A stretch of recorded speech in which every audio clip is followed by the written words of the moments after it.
कि अज दी दौर में 1422 एकड़ अपने आप 'ਚ बहुत वड्डी एक मुकाम है और चंडीगढ़ ਦੇ ਵਿੱਚ ਹੋਣਾ ਤਾਂ बहुत वड्डी एक मतलब ਸਕੈਂਡਲ ਦੀ ਤਰ੍ਹਾਂ ਹੀ ਮੰਨਿਆ ਜਾਊਗਾ।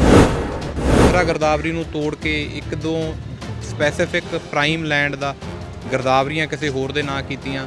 ਗੈਰ ਮੁਮਕਿਨ ਪਹਾੜ ਦੀ ਜਗ੍ਹਾ ਦਿਖਾਤਾ, ਕਿਸੇ ਨੇ ਸਰੋਂ ਦੀ ਫਸਲ ਕੀਤੀ ਹੈ, ਕਿਸੇ ਨੇ ਰਾਈ ਦੀ ਫਸਲ ਉਗਾਈ ਹੋਈ ਹੈ ਔਰ 15-15 ਦਿਨ ਦੇ ਵਿੱਚ ਉਹ ਆਰਡਰ ਕੀਤੇ ਗਏ। ਵਿਜੀਲੈਂਸ ਬਿਊਰੋ ਪੰਜਾਬ ਹੈ ਉਹ ਸਿਆਸੀ ਦਬਾਅ ਹੇਠ ਜਾਂ ਅਪਰੋਚ ਹੇਠ ਕੰਮ ਕਰ ਰਹੀ ਹੈ। ਐਜ਼ ਇੰਡੀਪੈਂਡੈਂਟ ਏਜੰਸੀ ਕੰਮ ਨਹੀਂ ਕਰ ਰਹੀ ਕਿਉਂਕਿ ਕੁਝ ਪੋਲੀਟੀਸ਼ੀਅਨ ਤੇ high file profile bureaucrats involve ਨੇ ਉਹਦੇ 'ਚ। ਜਿੰਨਾ ਇਸ ਰੈਵਨਿਊ ਤਹਿਸੀਲਦਾਰ ਹੈ, ਚਾਹੇ ਉਹ ਦਫ਼ਤਰ ਕਨਗੋ ਹੈ ਜਾਂ ਪਟਵਾਰੀ ਹੈ ਜਾਂ ਹੋਰ ਉਹਦੀ ਮਿਲੀ ਭੁਗਤ ਨਾਲ ਜਿਨ੍ਹਾਂ ਨੇ ਕੀਤਾ, ਉਹ ਮੰਗਿਆ ਕਿ ਇਹਨਾਂ ਦੀ ਜਿਹੜੀ ਨੋਨ ਸੋਰਸਸ ਤੋਂ ਵੱਧ ਦੀ ਇਨਕਮ ਜਾਂ ਪ੍ਰੋਪਰਟੀ ਬਣਾਈ ਹੋਈ ਹੈ ਨਾ, ਉਹ ਵੀ ਇਨਵੈਸਟੀਗੇਟ ਕਰਿਆ ਜਾਵੇ ਵੀ ਕਿੱਥੋਂ ਉਹ ਪ੍ਰੋਪਰਟੀ ਆਈ। ਤਹਿਸੀਲਦਾਰ ਇੱਕ ਇਕੱਲਾ ਰਜਿਸਟਰੀ ਕਰਨ ਵਾਸਤੇ ਨਹੀਂ, ਤਹਿਸੀਲਦਾਰ ਜਦੋਂ ਕੋਈ ਕੇਸ ਦੇ ਵਿੱਚ ਆਰਡਰ ਪਾਸ ਕਰਦਾ ਹੈ, ਉਹ ਕੌਜ਼ੀ ਜੁਡੀਸ਼ੀਅਲ ਬਾਡੀ ਵੀ ਹੈ। ਉਹ ਆਰਡਰ ਤੋੜ ਕੇ ਗਰਦਾਵਰੀਆਂ ਕਿਸੇ ਦੇ ਦਿਨ ਤੇ ਰਾਤ ਕਿਸੇ ਗਲਤ ਆਰਡਰ ਕਰਨੇ, ਉਹ ਆਪਣੇ ਆਪ 'ਚ ਸੰਗੀਨ ਮਾਮਲਾ ਹੈ। 3-4 ਜਿਹੜੇ ਮੁਲਾਜ਼ਮ ਨੇ ਤਹਿਸੀਲਦਾਰ ਸਮੇਤ, ਧੂਤ ਜਿਹੜਾ ਤਹਿਸੀਲਦਾਰ ਆ ਉਹ ਤਾਂ ਅੰਦਰ ਹੈਗਾ ਹੀ ਆ। ਹੋਰ ਕਿੰਨੇ ਕੁ ਬੰਦੇ ਅੰਦਰ ਜਾ ਸਕਦੇ ਨੇ ਜੇ ਪੂਰੀ ਪ੍ਰੋਪਰ ਜਾਂਚ ਹੋ ਜੇ ਸਾਰੇ ਮਾਮਲੇ ਦੀ? ਜਿੱਥੋਂ ਤੱਕ ਰਿਕਾਰਡ ਪਿਆ ਉਹਦੇ ਵਿੱਚ ਤਾਂ ਕਈ ਬਿਊਰੋਕਰੇਟਸ ਵੀ ਨੇ, ਪੋਲੀਟੀਸ਼ੀਅਨਸ ਵੀ ਨੇ ਜਿਹੜੇ ਉਹ ਹੁਣ ਇਨਵੈਸਟੀਗੇਸ਼ਨ ਇਸੇ ਕਰਕੇ CBI ਕੱਢੇਗੀ ਨਾ, ਉਹਨਾਂ ਦਾ ਕੀ ਰੋਲ ਸੀ, ਕਿੱਥੋਂ ਤੱਕ ਉਹਨਾਂ ਦੇ ਰਿਲੇਟਿਵਸ ਦੇ ਨਾਂ 'ਤੇ ਉਹਨਾਂ ਨੇ ਆਪਣੇ ਟਰਾਂਸਫਰ ਕਰਾਈ, ਉਹ ਇਹੀ ਤਾਂ ਵਿਸ਼ੇ ਹੁੰਦਾ ਇਨਵੈਸਟੀਗੇਸ਼ਨ ਦਾ। ਚੰਡੀਗੜ੍ਹ ਨੇੜਲੇ ਪਿੰਡ ਸਿਉਂਕ ਜੋ SS ਨਗਰ ਮੋਹਾਲੀ ਜ਼ਿਲ੍ਹੇ ਵਿੱਚ ਪੈਂਦਾ, ਉੱਥੋਂ ਦੀ 1400 ਏਕੜ ਜ਼ਮੀਨ ਦੇ ਮੌਲ ਰਿਕਾਰਡ ਨਾਲ ਛੇੜਛਾੜ ਕਰਕੇ ਨਜਾਇਜ਼ ਕਬਜ਼ੇ ਕਰਾਏ ਗਏ, ਰਜਿਸਟਰੀਆਂ ਕਰਾਈਆਂ ਗਈਆਂ ਔਰ ਇੱਕ ਵੱਡਾ ਸਕੈਂਡਲ ਸਾਹਮਣੇ ਆਇਆ। ਹੁਣ ਮਾਮਲਾ ਹਾਈ ਕੋਰਟ ਦੇ ਵਿੱਚ ਵੀ ਆ। ਉਸ ਤੋਂ ਪਹਿਲਾਂ ਇੱਕ ਤਹਿਸੀਲਦਾਰ ਤੇ ਹੋਰ ਕਰਮਚਾਰੀ ਜੇਲ੍ਹ ਜਾ ਚੁੱਕੇ ਨੇ। ਇਹ ਸਾਰੇ ਕਾਸੇ ਪਿੱਛੇ ਕਿਹਦਾ ਹੱਥ ਹੈ ਤੇ ਕੌਣ ਉਹ ਵੱਡੇ ਲੋਕ ਨੇ ਜਿਨ੍ਹਾਂ ਤੱਕ ਆਂਚ ਨਹੀਂ ਆਈ? ਕੀ ਇਸ ਮਾਮਲੇ ਦੀ ਵਾਕਈ CBI ਦੀ ਜਾਂਚ ਹੋਣੀ ਚਾਹੀਦੀ ਆ? ਸਾਰੇ ਕਾਸੇ ਗੱਲ ਕਰਾਂਗੇ ਐਡਵੋਕੇਟ ਚਰਨਪਾਲ ਵਾਗੜੀ ਜੀ ਨਾਲ। ਵਾਗੜੀ ਸਾਹਿਬ, ਕੀ ਮਾਮਲਾ ਉਜਾਗਰ ਕੀਤਾ ਤੇ ਹਾਈ ਕੋਰਟ ਵੀ ਤੁਸੀਂ ਲੈ ਕੇ ਗਏ ਹੋ ਤੇ ਕਿੱਡਾ ਕੁ ਵੱਡਾ ਸਕੈਂਡਲ ਹੈ? ਦੇਖੋ, 1422 ਏਕੜ ਚੰਡੀਗੜ੍ਹ ਦੇ ਬਿਲਕੁਲ ਨਜ਼ਦੀਕ ਲੱਗਦੀ ਅਗਰ ਲੈਂਡ ਹੋਵੇ, ਉਹ ਵੱਡਾ ਮਾਮਲਾ ਹੀ ਕਹੂੰਗਾ ਮੈਂ ਤਾਂ ਉਹਨੂੰ, ਕਿਉਂਕਿ ਅੱਜ ਦੀ ਦੌਰ ਵਿੱਚ 1422 ਏਕੜ ਆਪਣੇ ਆਪ 'ਚ ਬਹੁਤ ਵੱਡੀ ਇੱਕ ਮੁਕਾਮ ਹੈ ਔਰ ਚੰਡੀਗੜ੍ਹ ਦੇ ਵਿੱਚ ਹੋਣਾ ਤਾਂ ਬਹੁਤ ਵੱਡੀ ਇੱਕ ਮਤਲਬ ਸਕੈਂਡਲ ਦੀ ਤਰ੍ਹਾਂ ਹੀ ਮੰਨਿਆ ਜਾਊਗਾ। ਮਾਮਲਾ ਇਹ ਹੈ ਕਿ ਵੀ 2016 'ਚ ਕਲੈਕਟਰ ਨੇ ਇੱਕ ਆਰਡਰ ਕੀਤਾ, ਜਿਹੜੀ ਸ਼ਾਮਲਾਟ ਦੇ ਹਸਬ ਰਸਦ ਖੇਵਟ, ਜਿਹੜੀ ਕਿ ਕੰਸੋਲੀਡੇਸ਼ਨ ਜਦੋਂ ਦੀ ਮਰੱਬੇਬੰਦੀ ਹੋਈ ਆ ਰੈਵਨਿਊ ਰਿਕਾਰਡ 'ਚ ਚੱਲੀ ਜਾਂਦੀ ਸੀ, ਉਹਦੇ 'ਤੇ ਕਬਜ਼ਾ ਖੇਵਟਦਾਰਾਂ ਦਾ ਪਿੰਡ ਦਾ ਸੀ ਔਰ ਆਫਟਰ ਪੈਰੂਜ਼ਿੰਗ ਦੀ ਰਿਕਾਰਡ ਇਹ ਡੈਕਲੇਰੇਸ਼ਨ ਹੋ ਗਈ under section 11 of Punjab village common land act ਕਿ ਵੀ ਇਹਦਾ ਜਿਹੜੀ ਪ੍ਰੋਪਰਟੀ ਹੈ ਇਹਦੇ ਖੇਵਟਦਾਰ ਓਨਰ ਡਿਕਲੇਅਰ ਕਰਤੇ ਨੇ। ਉਸ ਤੋਂ ਬਾਅਦ ਜਿਹੜਾ ਇਹ ਪਿਕਚਰ 'ਚ ਆਏ ਨੇ ਤਹਿਸੀਲਦਾਰ, ਦਫ਼ਤਰ ਕਨਗੋ, ਪਟਵਾਰੀ, ਜਿਨ੍ਹਾਂ ਨੇ ਮਿਲੀ ਭੁਗਤ ਕਰਕੇ ਜਿਹੜਾ ਰੈਵਨਿਊ ਰਿਕਾਰਡ ਨਾਲ ਛੇੜਛਾੜ ਹੀ ਨਹੀਂ ਕੀਤੀ, ਆਰਡਰ ਵੀ ਪਾਸ ਕੀਤੇ, ਜਿਵੇਂ ਖਸਰਾ ਗਰਦਾਵਰੀ ਨੂੰ ਤੋੜ ਕੇ ਇੱਕ ਦੋ ਸਪੈਸੀਫਿਕ ਪ੍ਰਾਈਮ ਲੈਂਡ ਦਾ ਗਰਦਾਵਰੀਆਂ ਕਿਸੇ ਹੋਰ ਦੇ ਨਾਂ ਕੀਤੀਆਂ।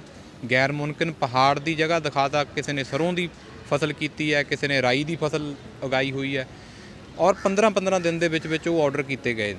ਔਰ 2017 'ਚ ਇਹ ਵਿਧਾਨ ਸਭਾ 'ਚ ਮੁੱਦਾ ਵੀ ਉੱਠਿਆ ਸੀ ਔਰ vigilance Punjab vigilance inquiry 21 of 2017 ਦੀ ਜਿਹੜੀ ਹੈ ਉਹ ਇਨੀਸ਼ੀਏਟ ਕੀਤੀ ਗਈ ਸੀ ਔਰ ਉਹ 'ਚ ਕੋਈ ਜਦੋਂ ਪ੍ਰੋਗਰੈਸ ਨਹੀਂ ਹੋਈ ਤਦ ਇਹ ਜਿਹੜੇ ਖੇਵਟਦਾਰ ਨੇ ਉਹਨਾਂ ਨੇ ਮੇਰੇ ਥਰੂ ਹਾਈ ਕੋਰਟ ਜਿਹੜਾ ਪਟੀਸ਼ਨ ਦਾਇਰ ਕੀਤਾ।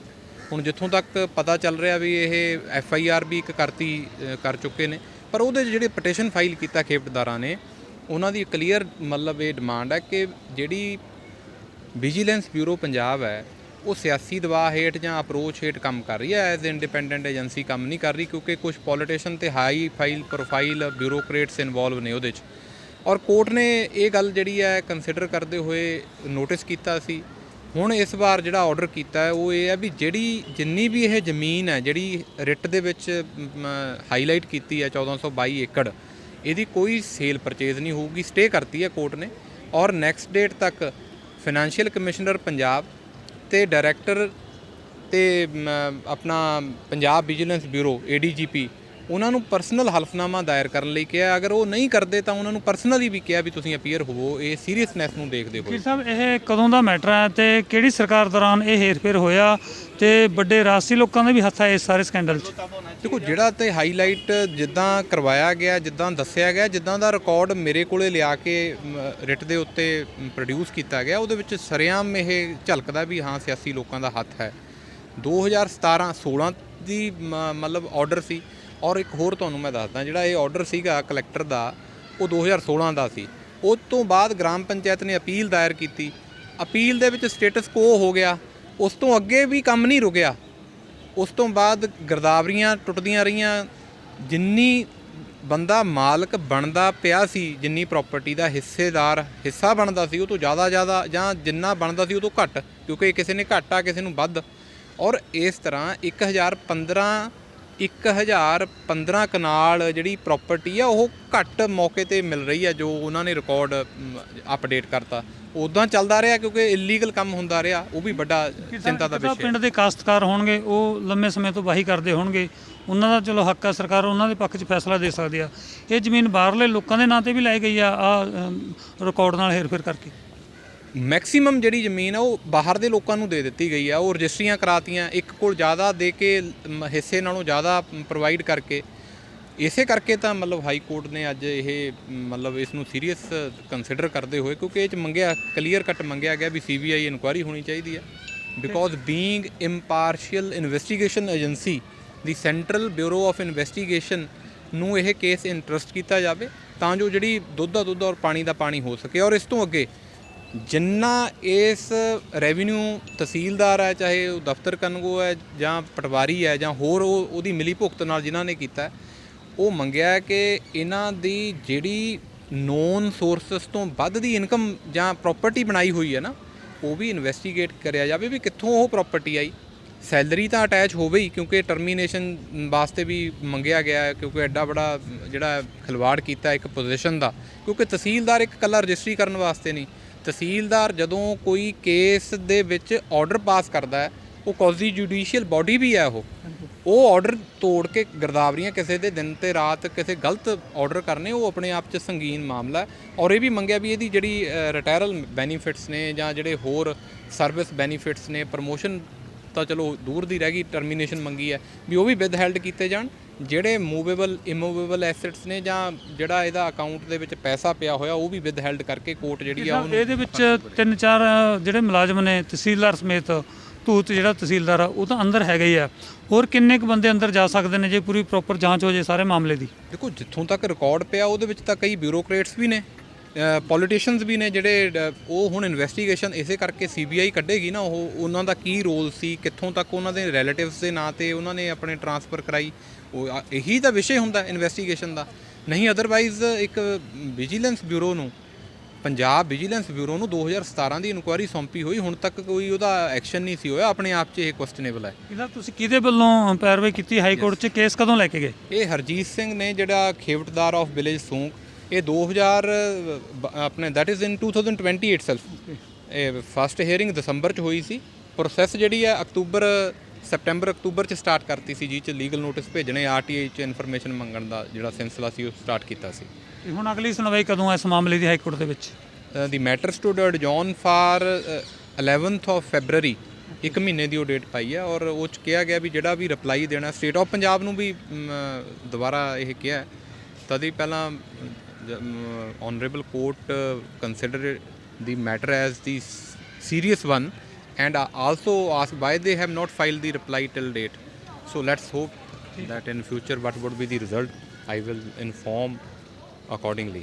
ਸੋ ਇਹ ਸਨ ਚਰਨਪਾਲ ਸਿੰਘ ਬਾਗੜੀ, ਜਿਨ੍ਹਾਂ ਨੇ ਪਿੰਡ ਸਿਉਂਕ ਦੀ ਜਿਹੜੀ ਸਾਮਲਾਟ ਜ਼ਮੀਨ ਆ ਉਹਦਾ ਮਾਮਲਾ ਉਜਾਗਰ ਕੀਤਾ।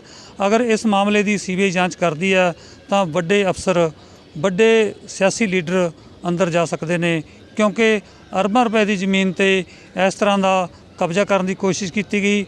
ਜਿਹੜਾ ਜ਼ਮੀਨੀ ਰਿਕਾਰਡ ਆ ਉਹਦੇ ਨਾਲ ਛੇੜਛਾੜ ਕੀਤੀ ਗਈ। ਅਫਸਰ ਤਾਂ ਅੰਦਰ ਨੇ, ਹੁਣ ਤਿਆਰੀ ਆ ਵੱਡੇ ਲੀਡਰਾਂ ਦੀ ਤੇ ਅਫਸਰਾਂ ਦੀ।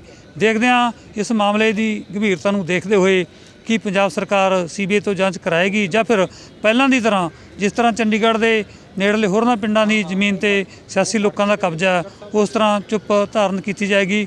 ਉਹ ਕਬਜ਼ੇ ਨੂੰ ਹਟਾਉਣ ਲਈ ਵਾਰ-ਵਾਰ ਕੋਸ਼ਿਸ਼ਾਂ ਕੀਤੀਆਂ ਗਈਆਂ, ਪਰ ਫਿਰ ਗੱਲ ਸਿਰੇ ਨਹੀਂ ਲੱਗਦੀ।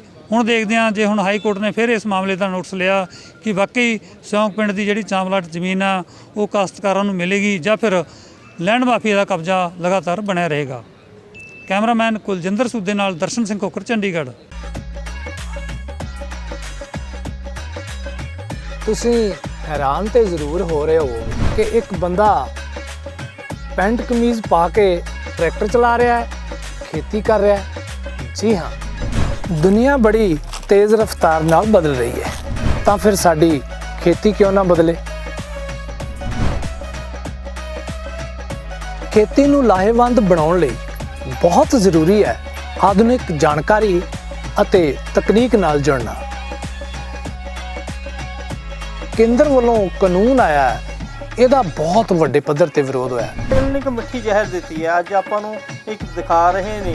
ਗਲੋਬਲ ਪੰਜਾਬ ਟੀਵੀ ਤੁਹਾਨੂੰ ਜੋੜੇਗਾ ਬਦਲਦੀ ਖੇਤੀ ਦੁਨੀਆ ਨਾਲ। ਤੁਸੀਂ ਇੰਜੀਨੀਅਰਿੰਗ ਦੀ ਡਿਗਰੀ ਕਰਕੇ ਫੇਰ ਖੇਤਾਂ 'ਚ ਆ ਗਏ। ਖੇਤੀ ਪ੍ਰੋਗਰਾਮਾਂ ਦੇ ਤਜਰਬੇਕਾਰ ਅਮਰਜੀਤ ਸਿੰਘ ਵੜੈਚ ਦਾ ਵਿਸ਼ੇਸ਼ ਸ਼ੋਅ ਫਾਰਮ ਹਾਊਸ ਹਰ ਐਤਵਾਰ 7:30 ਵਜੇ ET ਤੁਹਾਡੇ ਆਪਣੇ ਗਲੋਬਲ ਪੰਜਾਬ ਟੀਵੀ ਤੇ। ਹੁਣ ਤੁਸੀਂ ਦੇਖ ਸਕਦੇ ਹੋ ਗਲੋਬਲ ਪੰਜਾਬ ਟੀਵੀ ਨੂੰ ਡਾਊਨਲੋਡ ਕਰੋ ਸਾਡੀ ਐਪ ਐਂਡਰੋਇਡ ਜਾਂ iOS ਤੇ ਫ੍ਰੀ ਵਿੱਚ, roku ਅਤੇ Amazon Fire TV ਤੇ ਜਾਂ Apple TV ਤੇ। ਨਾਲ ਹੀ ਦੇਖ ਸਕਦੇ ਹੋ ਲਾਈਵ ਸਟ੍ਰੀਮਿੰਗ www.globalpunjabtv.com ਤੇ।